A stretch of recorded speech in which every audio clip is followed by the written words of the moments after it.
जो छात्रावास बनाया है वो अपने आप में एक मिसाल है कैसे एक निस्वार्थ भाव से एक जनप्रतिनिधि खुद के पैसे से आने वाली पीढ़ी के लिए शिक्षा की व्यवस्था को बेहतर बनाने का जो एक संकल्प उनका है, उनके पूरे परिवार ने किया है और उसका उद्घाटन आज हम लोगों ने किया उनकी याद में। और एक अच्छी जनसभा उन्होंने करी, तो क्षेत्र के लोगों का, इलाके के लोगों का, जिले भर के लोगों का उनसे बहुत एक भावनात्मक जुड़ाव है। और जिस प्रकार आज जनसभा में लोगों के जो भाव प्रकट हुए, जो उनकी बातें सामने आई, उसे देखकर लगता है कि हेमाराम जी का और इस पूरे मारवाड़ का जो एक संबंध है वो अटूट है और बहुत लंबे समय तक वो इस इलाके की सेवा करते रहेंगे। सर, यहाँ तेल निकला, लोग मुझे लगता है कि कोई कुछ भी कह ले, कर्नाटक में बहुत अच्छे बहुमत के साथ हमारी पार्टी की सरकार बनेगी। और वहाँ पर भी इशू क्या है, वहाँ पर भी इशू करप्शन का है ना।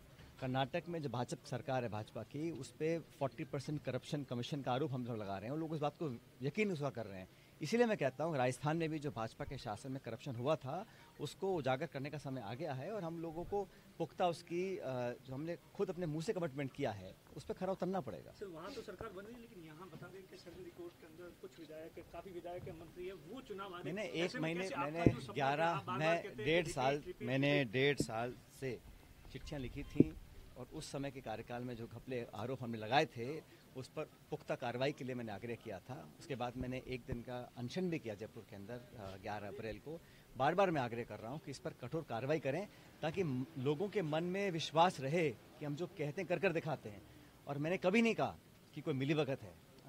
बेवजह लोग अपनी सफाई दे रहे हैं, क्यों दे रहे हैं मुझे पता नहीं, कभी दूध, कभी नींबू, कभी पानी, लेकिन मैंने ऐसा कुछ कहा नहीं। मैं तो चाह रहा हूँ जो सच्चाई सामने आए, जो हमने आरोप लगाए थे उसकी क्योंकि केंद्र सरकार पर भी हमें कम भरोसा है, इसलिए कोई सिटिंग या रिटायर्ड हाईकोर्ट जज इसकी समयबद्ध तरीके से जांच कर तथ्य को सामने लेकर आए। सर, लगता है मैंने तो कहा, भाई देश में ऐसी कई जगह हैं जहाँ रेगिस्तान के इलाके थे, जहाँ पर खनिज और तेल निकलने के बाद पूरा कायापलट हो गया। मैं उम्मीद करता हूँ कि आने वाले समय में और इस जिले के जो नौजवानों को प्राथमिकता मिले रोज़गार में, ये हम सब चाहते हैं। यहाँ के लोग शिक्षित हों और जो अपार संभावनाएं हैं उस पर आगे बढ़कर उसका लाभ आने वाली पीढ़ी को अब मिले। जो लड़के लड़कियाँ आज 18, 19, 20, 21 साल के हैं उनको अच्छी शिक्षा मिले, उनको रोज़गार के अवसर प्राप्त हों। और मैंने बार बार कहा कि जो इशू है समाज में करप्शन का, उसके खिलाफ हम सबको मिलकर एकजुटता से मुकाबला करना पड़ेगा, क्योंकि ये दीमक की तरह पूरे समाज और देश प्रदेश को खा रहा है। आप अभी जो अलग जगह है और यहाँ आपने काफ़ी बातचीत भी की, क्या लगा सर? देखिए, सरकार के साथ साथ जो गैर सरकारी संस्थाएं हैं, जो अलग अलग समाज के 3600 बरादरी के जो प्रबुद्ध लोग हैं, वो लोग कैसे शिक्षा को गांव तक, ढाणी तक लेकर जा रहे हैं और जीवन को बेहतर बनाने के लिए एक ही वरदान है। मैंने अपने भाषण में भी कहा कि किसानी और पढ़ाई, ये दो साधन हैं कमाई के। जो किसान है वो मेहनत करके कमाता है और जो उनके बच्चे पढ़ लिख लेते हैं वो पदों पर बैठते हैं, फिर अच्छे नियम कानून बनते हैं, तभी देश का विकास होता है। तो पढ़ाई, शिक्षा व्यवस्था, वो पूरा जो वातावरण है वो निर्मित करने के लिए सबको मिलकर काम करना पड़ेगा। और बार बार मैं जोर देता हूँ कि आने वाली जो नई पीढ़ी है उसकी प्रतिभाओं को सही जगह, प्लेटफॉर्म मिले, ये हम सबकी जिम्मेदारी है। जिनको मेडल मिला है वो दिल्ली को धरने पे बैठे हैं। मैंने कहा मेरा दिल दुखता है जब नौजवानों के साथ उत्पीड़न होता है।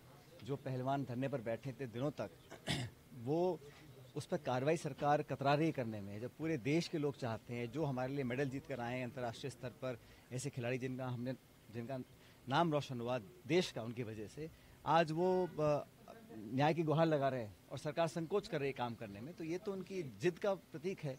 और नौजवान कहीं पर भी हों, चाहे प्रदेश का हो चाहे देश का हो, उसको अगर दुख होता है तो हम सबको दुख होता है। जब प्रदेश में पर्चे लीक होते हैं या करप्शन के इशू सामने आते हैं या पेपर कैंसिल होते हैं या नौकरियां नहीं लग पाती हैं, तो हम सबको दुख होता है। तो हमको व्यवस्था सुधारने के लिए सबको मिलकर काम करना पड़ेगा। देश के प्रधानमंत्री मोदी जी सीधे तौर पर कह रहे हैं कि कांग्रेस आतंकवाद